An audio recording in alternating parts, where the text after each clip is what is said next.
Can I get a quick check with the room to see who's following? If nobody's following, then I think I can just like blitz through this because there's a lot today.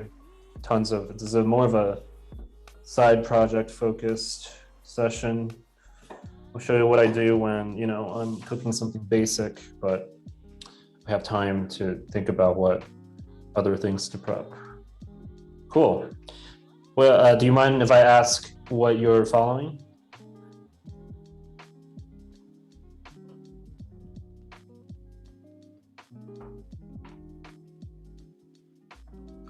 Try to follow all the parts. Okay, cool. So let's get started. Right now, you want to get your boil. If you're cooking potatoes, actually, I'll talk a little about the motivation today. So you don't need to, everything here is optional. Obviously, the main goal today is to make a composed salad. But if you're short on time and you just want to make a mixed salad with like one dressing, I'm going to try to basically prepare all these ingredients separately, season them differently, and then put them together in a plate. That's what a composed salad is. So that's what we'll do today. But feel free to use the same dressing on all of them. I know that normally when you cook, you're not going to be thinking about like how to season one thing individually. But this gives you kind of a window into how composed salad at a restaurant works, and also when there's a lot of prep, what I do to kind of help myself in the future by doing little projects as I go along. So with our composed salad, I'm gonna have potatoes. I'm gonna have a tuna salad. This is just minced out canned tuna. I have a little bit of celery that I'm gonna mix in there. I'll garnish with a little bit of radish. The shallots are for pickling, so we're gonna get that started soon, so that at the end of the hour we can have pickled shallots to dress the salad with. I'm gonna use green beans, but honestly, you can use kind of anything that requires a bit of blanching to get going. I left out the romaine just because I don't really usually eat romaine. I don't love leafy greens, so I'm just gonna stick to the green beans. And I have some cherry tomatoes here also. I also have some olives, just to have something like briny and acidy in the salad. Gives it a little bit of pop. So we're gonna start with the potatoes because these will require the longest to cook. And what you want to do is get your pot of water here. And we're actually going to cook them from cold, right? So get your potatoes into the pot. And what you're going to do, today we're blanching these. So what blanching means is, you're boiling it, but you're also heavily seasoning the water until it tastes like the ocean, basically. So tons of salt. It should taste like seawater. You're just going to mix it in a little bit. And once it comes to a boil, if it doesn't taste like seawater, you're gonna put more salt in it. I'm gonna get this pot of water started. And the reason why you put a lot of salt is because you want to season the food that you're cooking in the boiling water. And at the same time, the salt helps to break down the outer, the enzymes are still in the ingredients. And for our green beans that we're also gonna blanch, it's going to help preserve the color, right? It's gonna deactivate a lot of the surface enzymes that causes it to like have a pretty muddy green. So at the same time that the pot is going, we're going to turn our ovens to 320. Doesn't need to be too high because the croutons will kind of bake themselves throughout our hour together. And then for our compound butter, if you have that, take it out. If you don't, normal butter is fine, but I'm going to use a pretty hefty amount here. You can start to see how all the projects that we're doing is kind of complementing these little side projects we do. And I'm just going to put this in my oven to melt it. So I have a little kind of baking sheet here. I'm just going to put it in the oven while it heats up to melt it. And then we're going to cut our bread into cubes.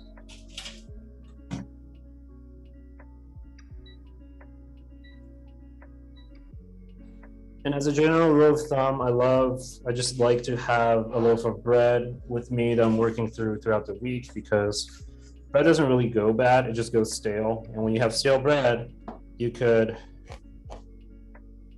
repurpose it and make croutons out of it.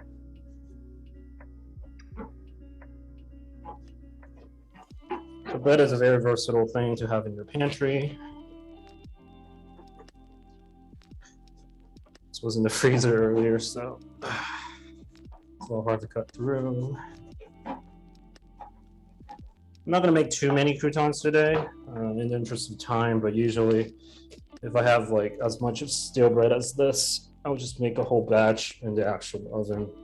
You could also do this in the pan, but I don't have, you know, a lot of room on the stovetop right now, so we'll just do it in the oven. Plus, you don't really have to pay attention to it in the oven as much.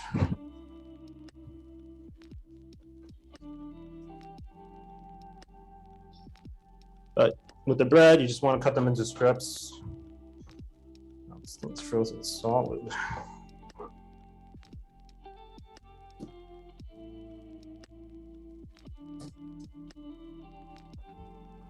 Hey, John, could you repeat the oven temperature? Yeah, like 320.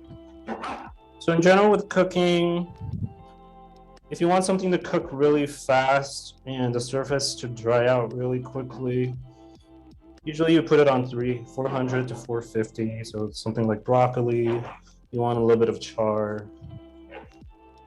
With croutons, we don't want the butter to burn, so 325 to 350 is a good temperature. The 350 is kind of your baseline.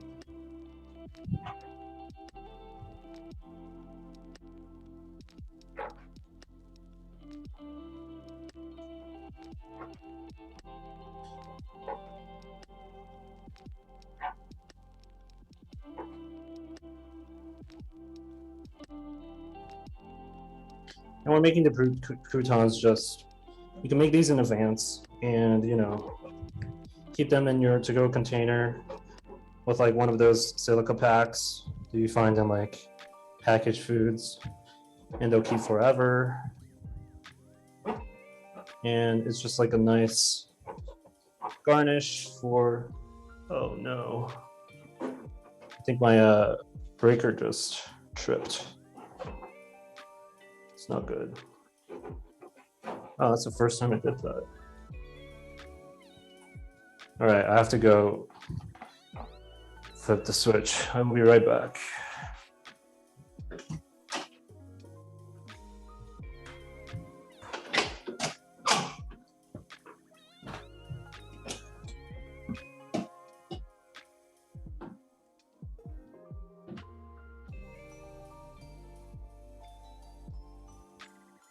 Oh.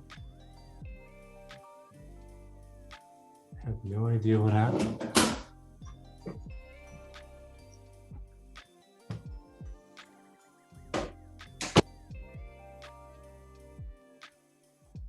That has literally never happened once in this class. Oh, here we go.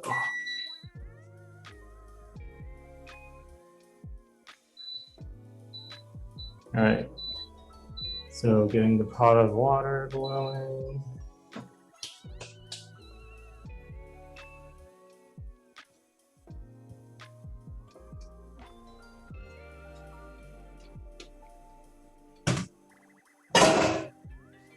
So with the butter melted, just gonna put into a bowl.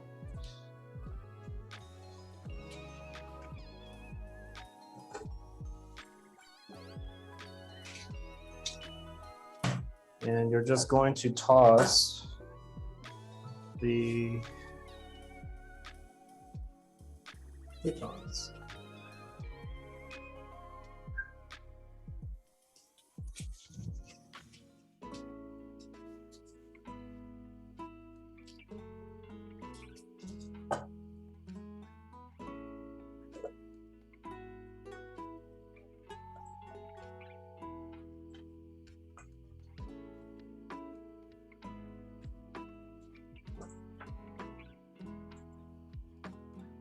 And you want these pretty evenly coated.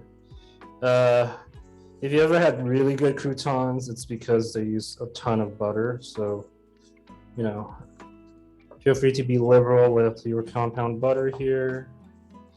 If you use salted butter, which I think I did, you don't have to season these, but you also season these when they come out of the oven. So, and I like to add a little bit of cracked pepper, especially cracked pepper with my croutons. And honestly, this is like one of the cheapest things you can make at home that cost a whole bunch at the grocery store. I think Whole Foods sells croutons for like, I don't know, something ridiculous, like $10 a bag or something. So I'm just gonna throw these in the oven now.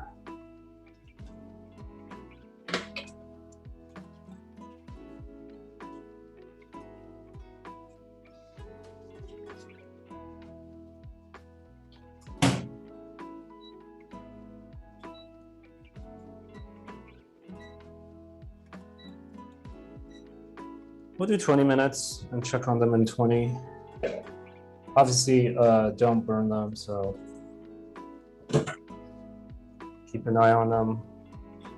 We did 320 for a reason. We don't want them to scorch.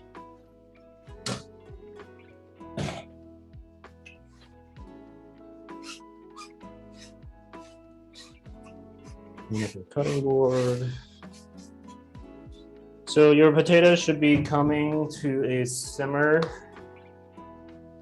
and they're just gonna go until you can poke through with a knife or a cake tester. And now we are going to do our pickled shallots. So get your shallots out. If you don't have shallots, you can also pickle anything you want. This is very much vegetable agnostic. But I will take this opportunity to show you one of my favorite kitchen tools. And you can obviously do this with a knife, but having a mandolin, especially, this is probably the only mandolin I would get. It's kind of like the gold standard for line cooks in restaurants. You just, this thing, this is a Japanese brand. It's like $25. It's called a Benriner. And it just makes, you know, keeping consistent, really thin slices possible, especially if your knife isn't, has a really thick kind of spine, so you can't get as thin as you want. So I'll use this to garnish the, to break down the radish, and also we're gonna get our pickled shallots thinly sliced here. And a little bit about quick pickling is that you want the ratio of your pickling liquid to be roughly 1 part vinegar. I'm going to use apple cider vinegar today. 1 part vinegar to 1 part water. So I'll just add a little bit of water. It doesn't have to be precise. You know, when you're quick pickling, you can season as you go. And because it's not going to last, you're not canning it to preserve it, you don't have to worry about the correct solution, the exact percentage to prevent bacteria growth, because you're not trying to store it for like years and years. So just do half and half water to vinegar, and then with sugar and salt, you want to season the brining, or not the brine, yeah, the pickling liquid. So with sugar, I usually do a couple tablespoons to taste, maybe. And obviously, you know, depending on what kind of pickles you want. With Asian pickles, tends to be a little higher on the sugar content. So, you know, like in banh mi, vegetables are usually super sweet. And then taste it, you know. I want a little bit more sweet, so I'm gonna put a bunch of sugar in. I like my pickles on the sweeter side.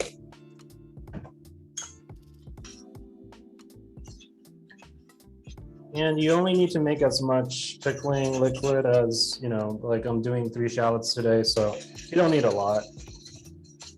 And as the name suggests, you know, quick pickling is supposed to be quick, so if this takes you more than like 5 minutes to do, you need to move a little faster. And with salt, salt to taste. Make sure the pickling liquid is seasoned, because this is also what's going to season your vegetables. Yeah, that's pretty good. Maybe a little bit more salt. And also, this is where you can go creative. Like, you can put pickling spices in here, dill, seeds, caraway seeds, black peppercorn. We're just going to do a simple pickling job today.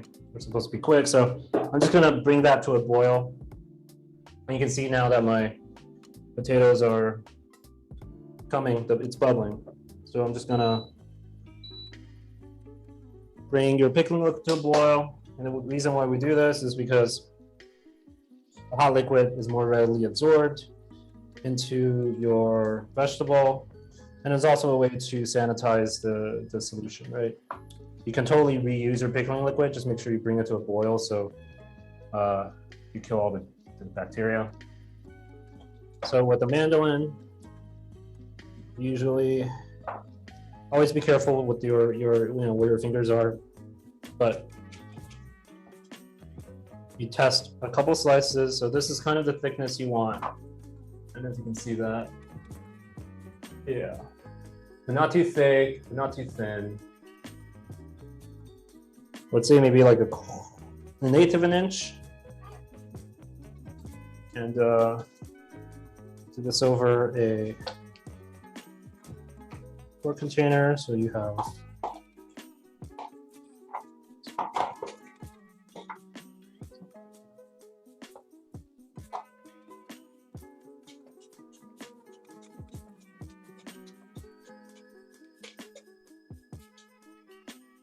lost a lot of fingernails to this thing, so just be very careful.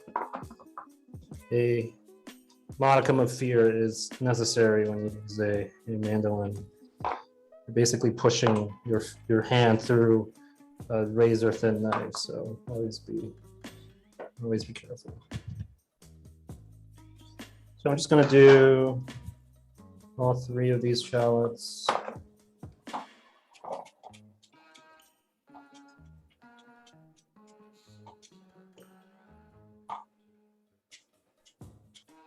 And obviously, goat until you're comfortable. Save the trim, but don't be a hero.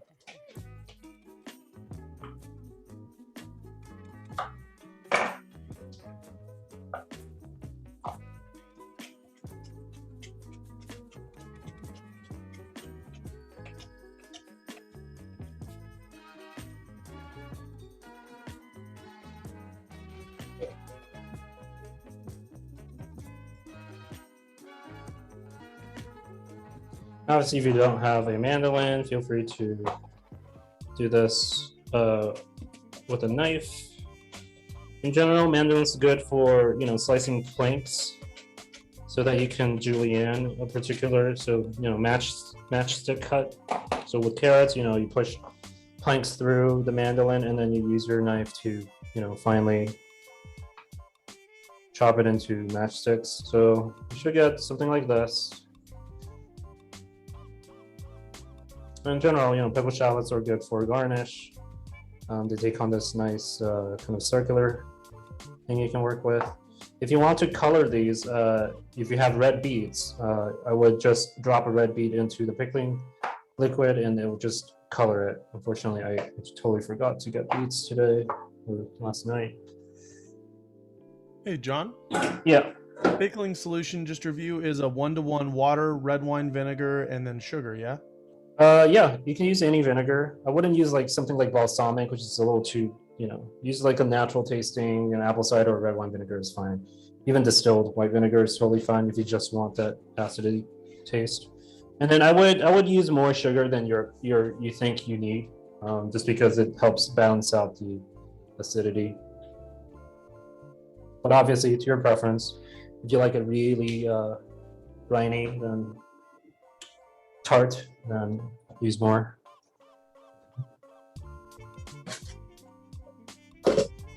So put your scrap away.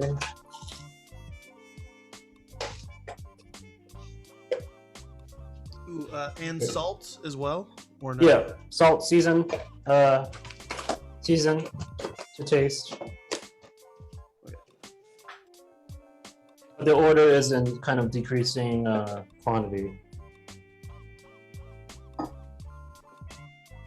Obviously with salt, if you're actually pickling to jar to can, you'll need to hit a certain percentage of salt to make sure that the brine doesn't turn. Check on your croutons, see if they need to be moved. Mine are looking pretty good. And now we're going to check on our potatoes. It's a good time to take your cake tester and just try to poke through. So mine are actually pretty good. You could go for maybe like 2 minutes. It should poke through without resistance. I'm getting some resistance right now, but yeah. So we'll let that go for 2 more minutes. And then now is a good time to get your ice bath ready because we want to stop the potatoes from cooking. We did this on Tuesday with our first week with the tomatoes.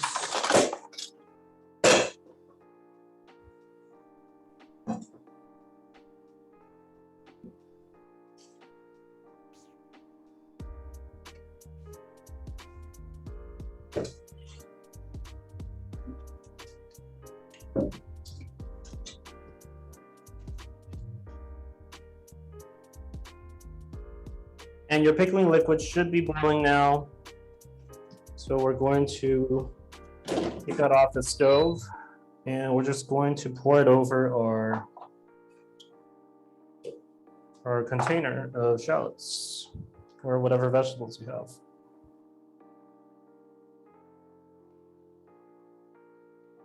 And you want to just make sure it's covered. And I'll put a lid over it just so some of that steam can help cook the top.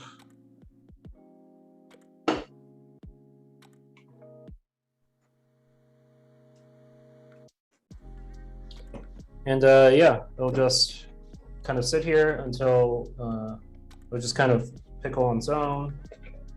And then we'll use it at the end when we garnish the salad. And check on the potatoes again. We're almost done.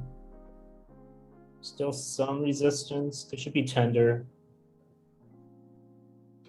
Okay, so in the meantime, we will make our vinaigrette. I'm going to demo a vinaigrette again. We're going to make a loose,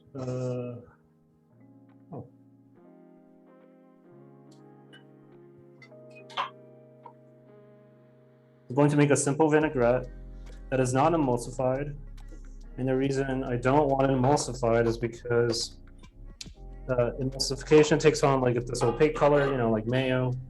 And I want to dress my tomatoes and verts, green beans without that kind of color. So I want to show off their colors, right? I don't want to drench them in like this white opaque dressing. So I'm just going to do a simple vinaigrette. You can start with, say, demoed on Sunday. Just start with your vinegar. I'm going to use my olive oil.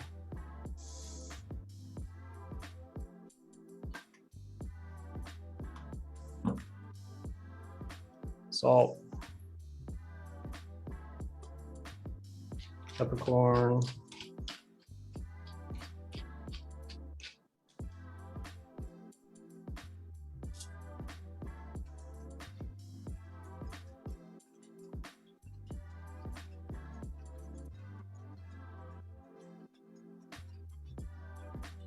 Taste it. It just needs a lot more vinegar. Obviously, if you have a stronger vinegar, you just want to get it to a point where it's tart and it's not an oily finish.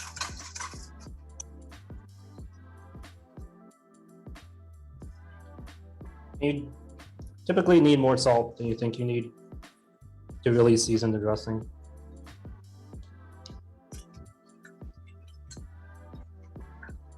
And with salad dressing, you want to almost get to a point of being over seasoned because you're dressing, you know, vegetables, which is mostly water.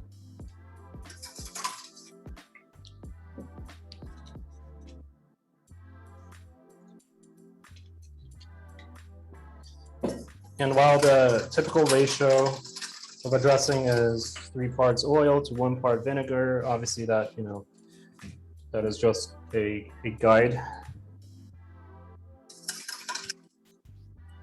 Adjust until it tastes good. Yeah, that's pretty good. I'm gonna actually use some lemon.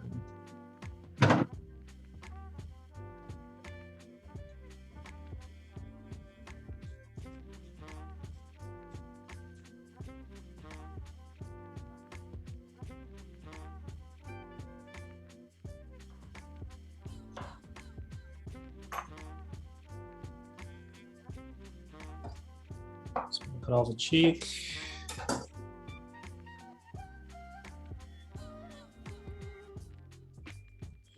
I'm using lemon just to add that extra kind of acidity.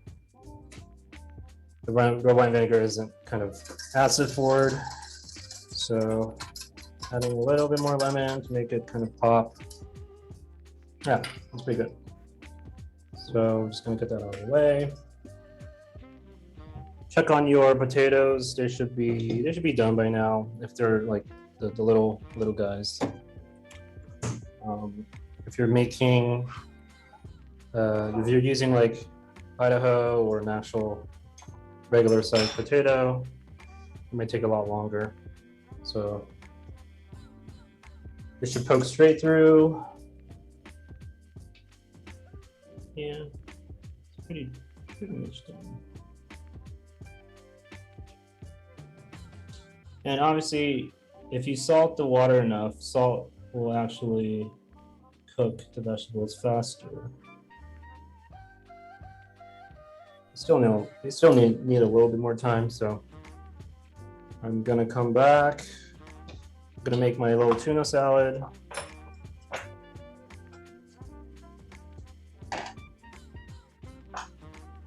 Just gonna chop some celery, mix it into tuna.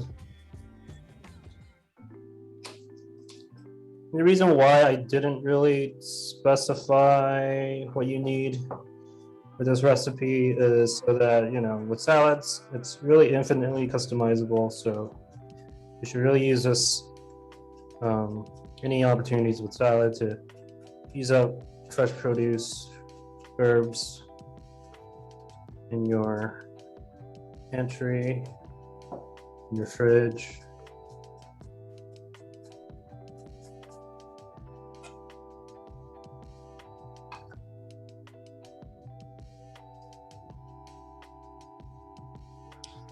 And for the tuna salad, I'm just going to dress it with Kewpie. If you have some of the goddess dressing that we made on Sunday, feel free to dress it with that. But with a tuna salad, usually I just use mayo and salt.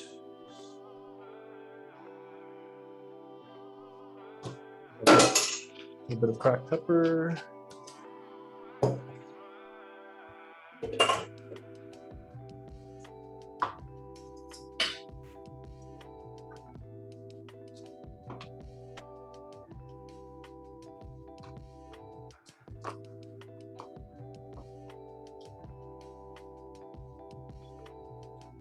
The consistency you want in kind of a tuna or an egg salad is just enough kind of liquid to bind it, but it shouldn't be like loose or soupy.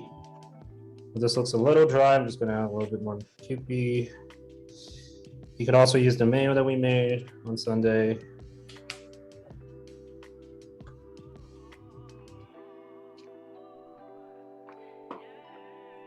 Hey, John, we got a question from Tiffany. What do you like to make with mushroom stems?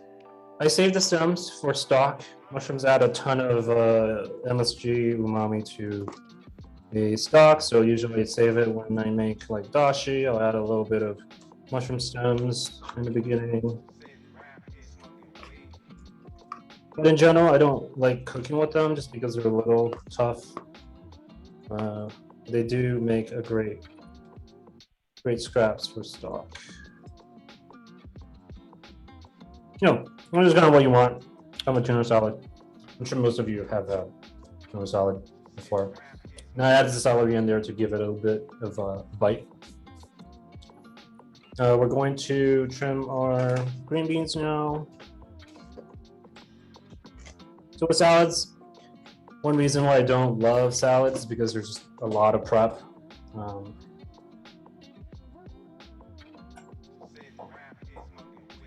Just want to trim the tops, trim the bottoms, compost the scraps.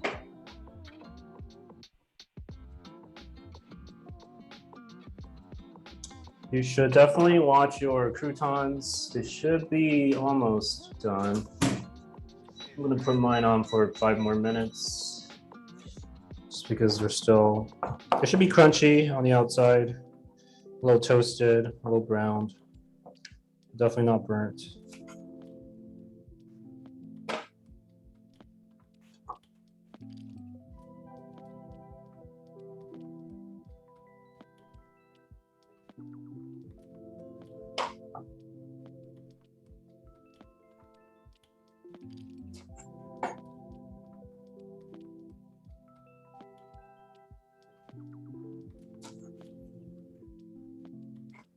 And with the green beans, we're going to blanch them, but we're not gonna fully cook them.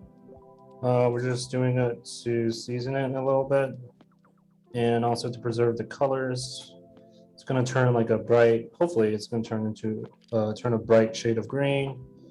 It's gonna cook it a little bit, but we want to preserve some of the crunch, the texture. Traditional French cuisine has you like cooking the vegetables almost to like mush, but I don't think that's like a modern palate anymore, so I don't love eating mushy vegetables. So you could, blanch it to your desired consistency. If you're old and your teeth are hurting, feel free to cook it well done.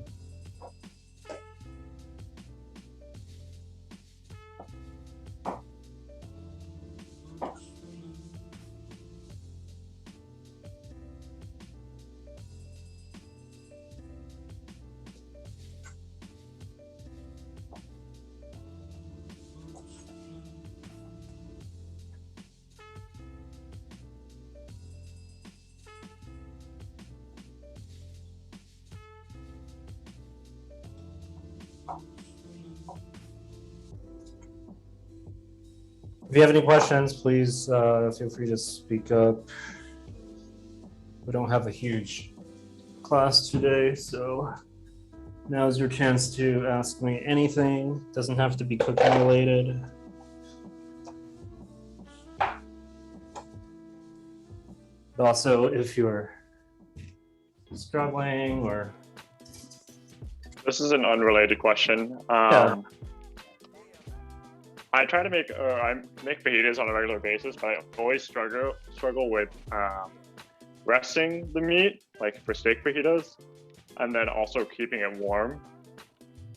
So how do you go about, like, I guess, keeping it warm without continuing to actually cook it when it comes to resting meat? Keeping it warm when it comes to resting. Technically, there's usually a window after it comes to resting. Like it's going to stay warm for that period. If you're resting it until it becomes cold, then you've rested it for too long. Got it. Okay. Yeah. But also, if you want to keep anything warm, just set your oven to like, I don't know how low your oven goes, but like 160 to 180, 200. If you're trying to wait on something after it rests, and feel free to pop in the oven on a room temperature. I usually can keep it pretty warm. Or do it what my mom does, which is use the microwave as kind of a proofing, a warming drawer. Things tend to stay a little warmer inside a confined space.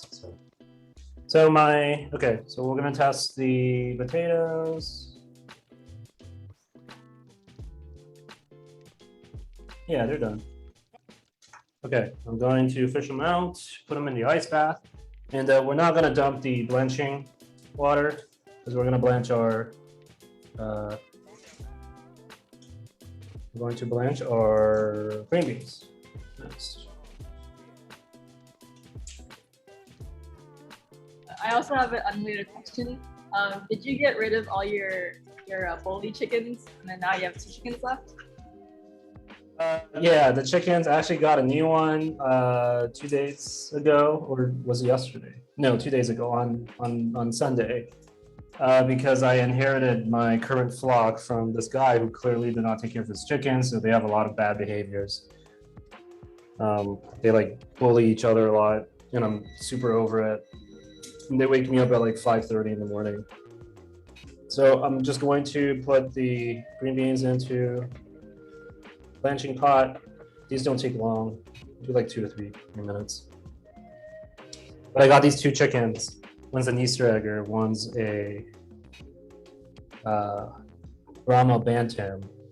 They're super sweet. They don't fight. So I'm going to start a new flock. And I think the idea here is like with Pokemon, I want to collect all the egg colors. So it's like my only life goal now is to just get a rainbow colored carton of eggs.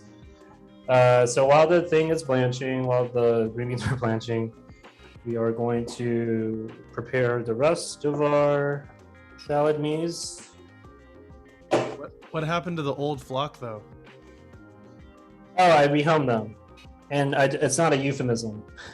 It's I give it to my neighbors or people on our neighborhood Facebook group. I'm just cutting the tomatoes in half right now. We're mostly done with our salad mise. After the green beans are blanched, we're just gonna dress. I slowly rehomed most of my chickens. Ooh, this one's really ripe. It's kind of gross. It just popped.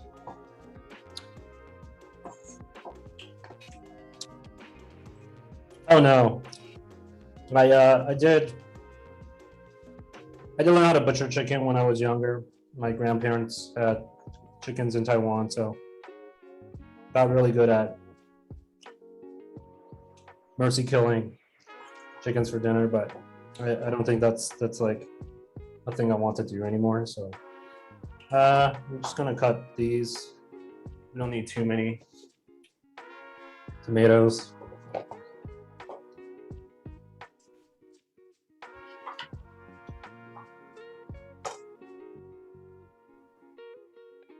And now let's take a look at our green beans. You can see that they take on this really nice color. Looks like spring. I'm just gonna taste one. It'll go a little longer, but you're almost done. Maybe like a minute more. I'll actually use more salt.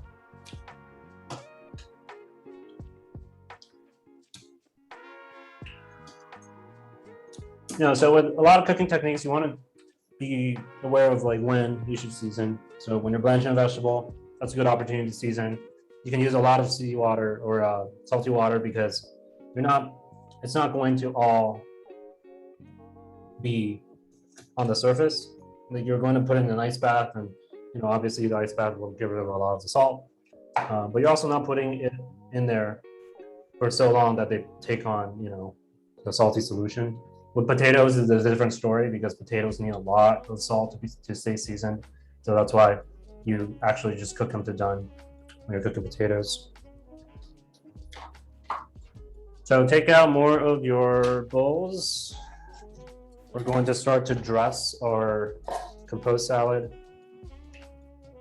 Actually, before that, let's start dressing it. So we have our tuna salad.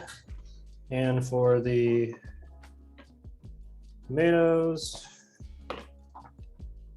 the way to dress a salad is really same thing as seasoning.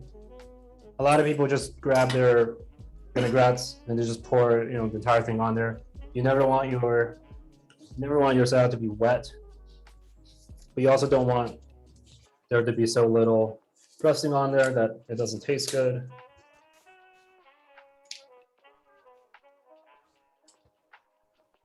So we're just gonna kind of loosely do this. We're also gonna dress our green beans with this vinaigrette, so just set it aside.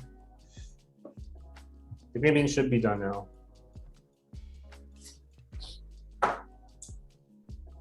Taste it. No, it's pretty good. So, turn off the water, turn off the stove, and put in the ice bath with the potatoes.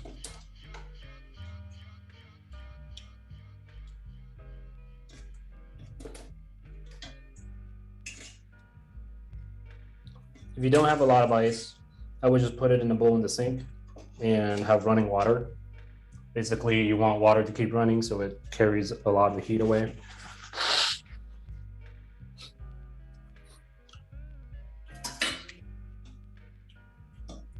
Because if it's just lukewarm water, you're going to heat up the water and it's just going to stay.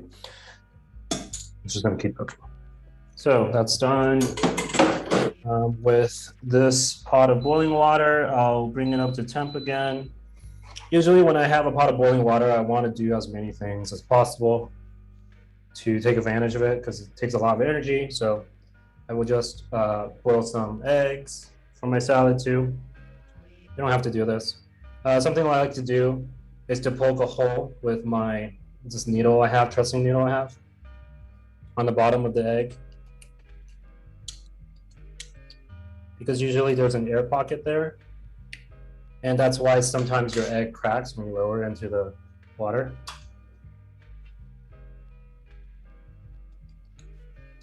And that's just insurance. You don't have to do this. Most of the time you don't.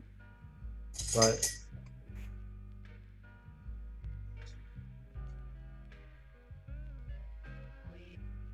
especially with eggs fresh from the fridge, the temperature differential is usually going to cause the air pocket to expand rapidly. So just don't want to waste a good egg.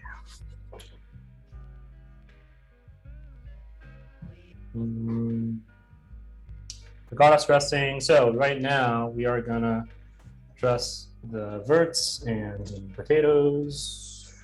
Just gonna strain this out.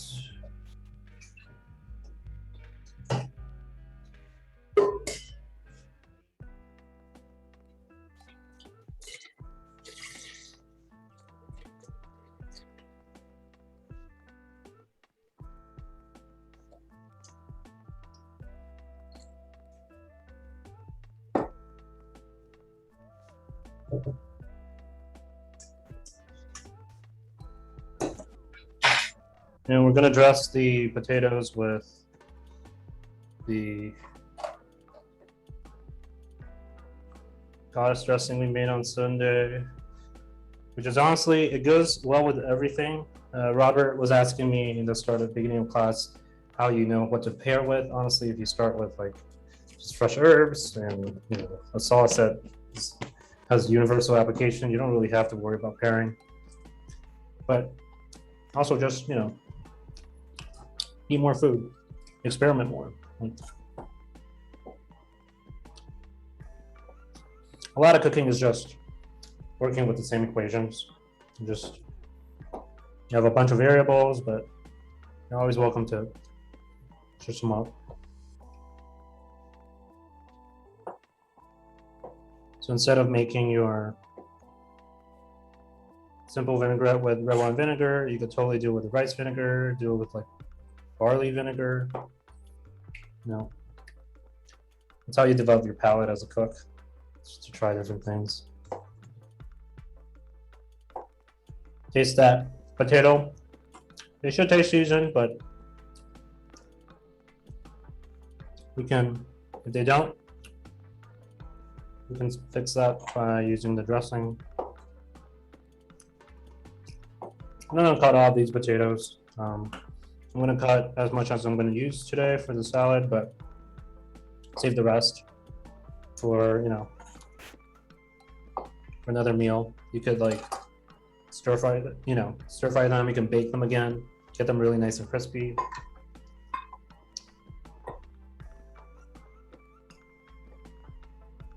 I'm not cutting them because they'll keep longer if you don't cut them right. So I'm going to use this dressing.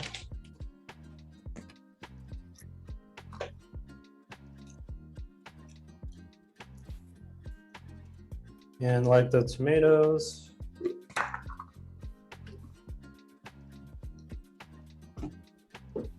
we're going to dress it until they're coated, but they're not sopping wet.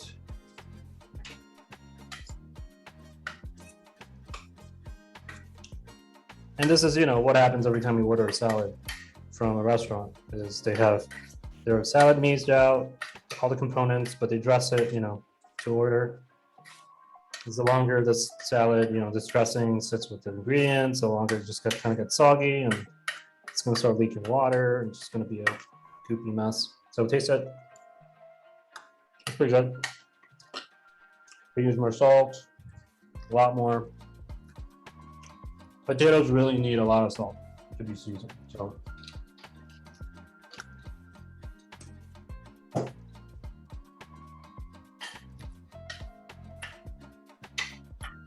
taste it again. Yep. Awesome. So now, last thing, we'll dress the green beans with some of the, actually, I'm going to cut these in half because they're a little too large.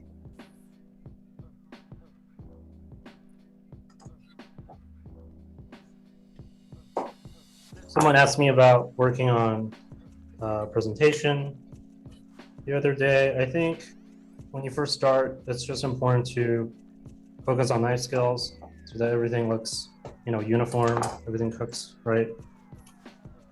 But also, a good way to develop your presentation skills is just like understand, like, we eat with our eyes, so you want to make it nice, right? If you're gonna go through the effort of cooking, you might as well make it nice. So now we have our meats. I'm going to test this again. I forgot to set my timer when I put the eggs in the blanching water, but usually I like, you know, a soft egg.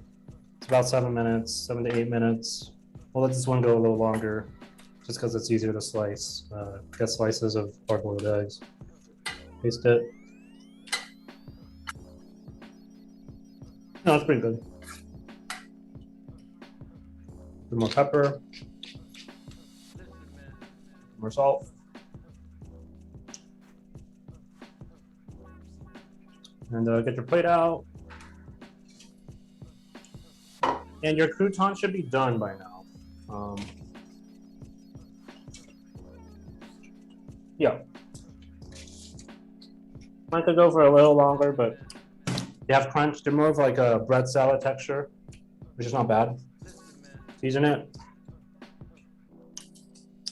Bread also needs a lot of salt to be seasoned. And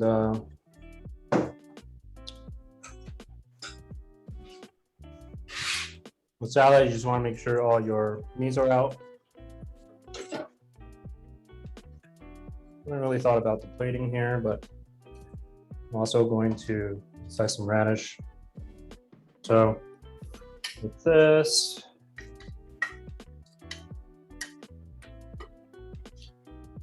with the composed salad, you want to showcase each mixed ingredient. So usually do like a rotunda style thing. Each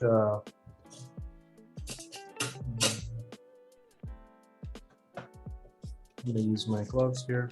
For each ingredient gets kind of its own compartment.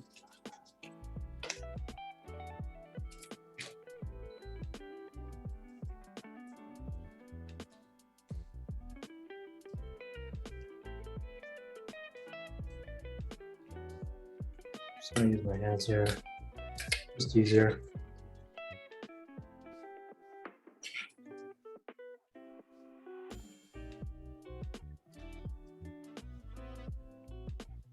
You should never apply dressing to a composed salad, or actually any salad. They should be mixed, and it shouldn't really be applied directly on the plate because you get that weird pooling effect. And that's how you get a really wet, unsatisfying salad.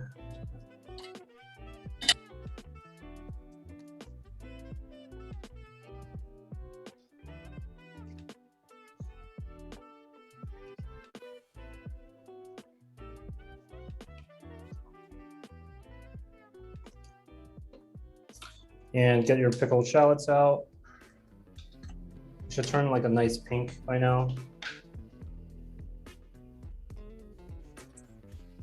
And your olives. Actually, something that I would do if I did this again was to use some of the olive juice in the vinaigrette, because it's a really nice way to season it without using salt. It's super briny.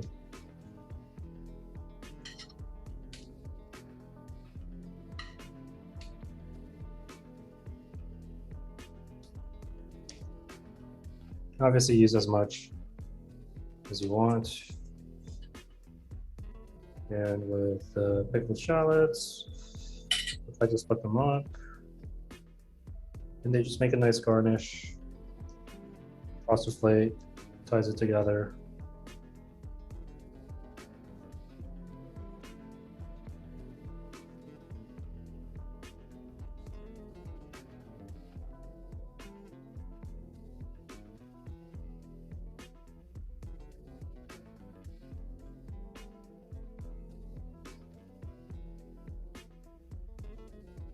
And we'll finish with the hard-boiled egg, which might be soft boiled by now, but we'll check.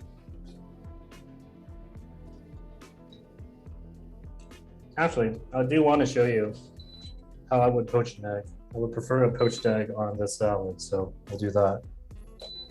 So what you want to do, the key to a nicely poached egg, you get your water.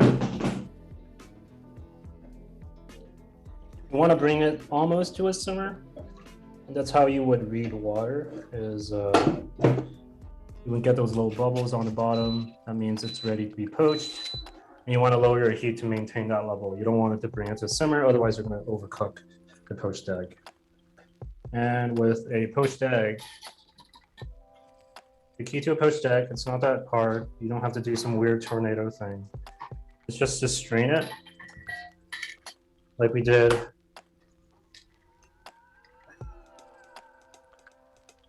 for the shakshuka. And that's going to give your poached egg a really nice shape.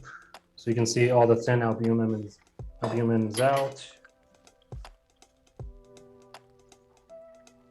Go back to our pot of water. You can start to see bubbles collect down there. That's not nearly enough ready. You want to see like bubbles start to rise from the bottom of the pot.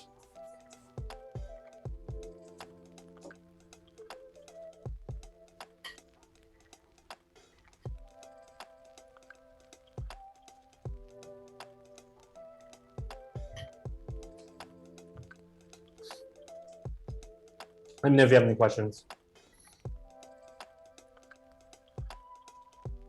We should have enough time. It should take you like 2 minutes to poach an egg, or maybe, or 4 or 5, depending on how fast your, stove can boil water. But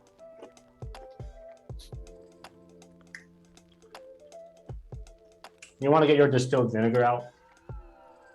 I keep my distilled vinegar solution in a spray bottle.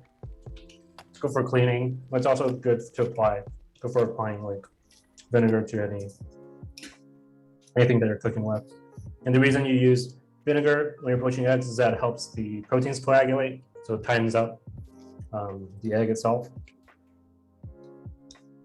So we don't get that runny, loosey kind of thing. And done this way, you don't need to swirl the water. You don't need to do like a weird tornado thing. Nobody does that in restaurants.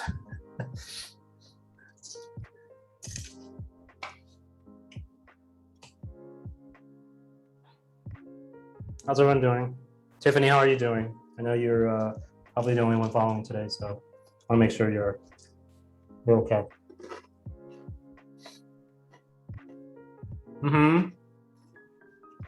Like, you can see my croutons here. They're not as golden as I like because I didn't use enough butter. Next time I make this, I'll use the whole stick of compound butter. You know? And these keep forever. You add it to the next salad you make. Like, it's just good to have these on hand. Something else I really like I like having on hand is like fried shallots. So next time you fry something, just thinly slice a bunch of shallots, fry them, and then that'll keep forever too. And that adds a lot to, you know, as a garnish to any dish. You can see now my water is boiling, or almost at a simmer. It's almost a little too hot. You don't want too many. You don't want too many bubbles. So what you're gonna do is stick your sieve. I'm just gonna gently lower. Add a little bit more vinegar. Just want to gently lower this into.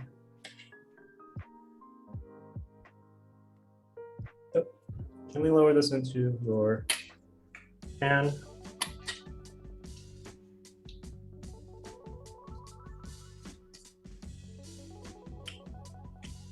And you're just gonna bring up the temperature a little bit until you see some bubbling, but not too much.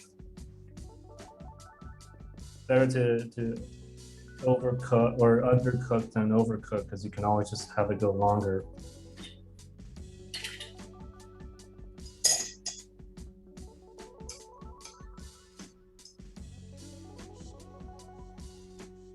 We've got one question in the chat. Do you refrigerate your leftover croutons? No, they're fine on the counter. Just if you have like those silica packs, I would make sure to use them. And if they get stale, just put them in the oven for another, 10 minutes. Yes, Tiffany said she always want to make quick garlic bread for meals. You can do that with the compound butter. Yeah, so bread freezes really well, so you could actually freeze the bread. But with croutons, I keep them out because they're so good. Yeah, I'm gonna use it in a couple meals. So now, sorry about that. You want to get a small ice bath ready. You want to stop the poached from cooking.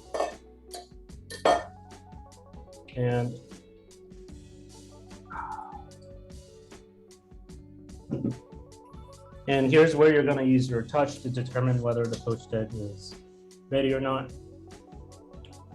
Mine is still a little bit loose. What you want is the outside to be taut, but when you touch it, it should spring back a little bit, but it shouldn't give all the way. So this one probably needs like one more minute.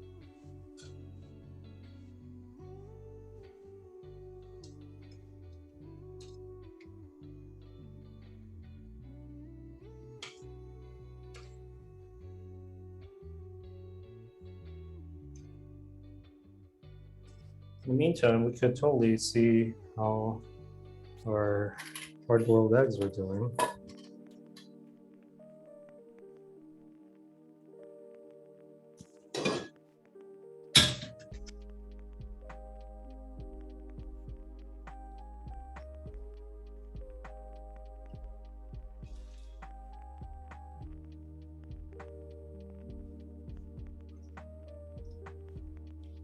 So you're gonna develop a sense. The more you do this, the more you develop a sense for how. If you like it runny, this is pretty much done, right? It's not. It's like kind of solid, semi-solid. It doesn't move around that much. I'm gonna flip this over because it looks better on this side. So this could go a little longer. I like mine a little jammier. I don't like it too loose. So I'm just gonna let it go for maybe 1 more minute. And then we're gonna crack this egg open and see if we have egg. I like to roll my egg to crack it. This might be a soft boiled egg, so I don't think we put it in for over 9 minutes.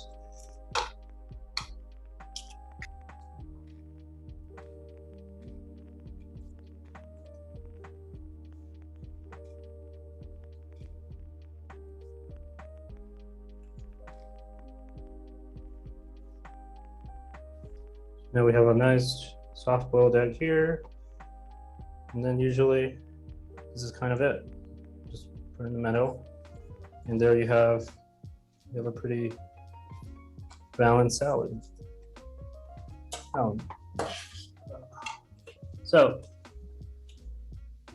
the poached egg is done. Might have gone a little bit, actually, it's pretty good. So what you want to do is with the poached egg, you want to trim it, and that's how they get it to look nice in restaurants.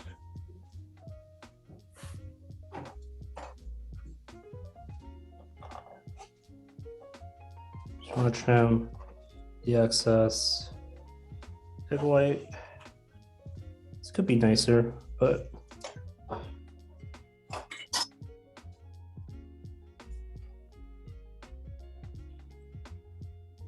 put it on our plate.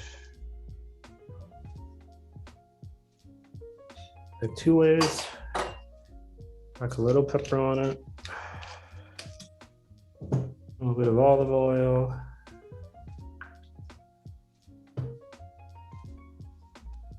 And there you go.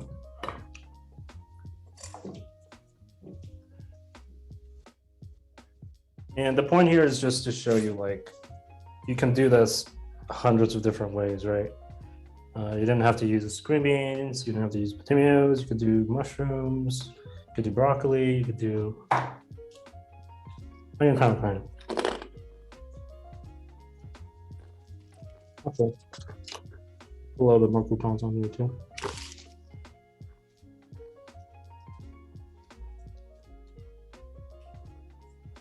But when you think about salad, you want to think about components. Do you have anything like, do you have like a body? Do you have something that's a little heartier? Do you have your proteins? Do you have something that's briny, something salty, something pickly? Well, we are over by 5. Are there any questions? Can help answer? Concerns?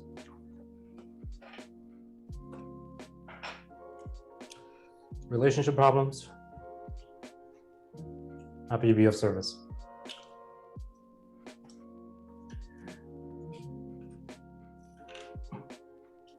But yeah, experiment. Obviously, use what you have. Salad's a really good way to just use up existing ingredients. Post your dish to a circle, as usual.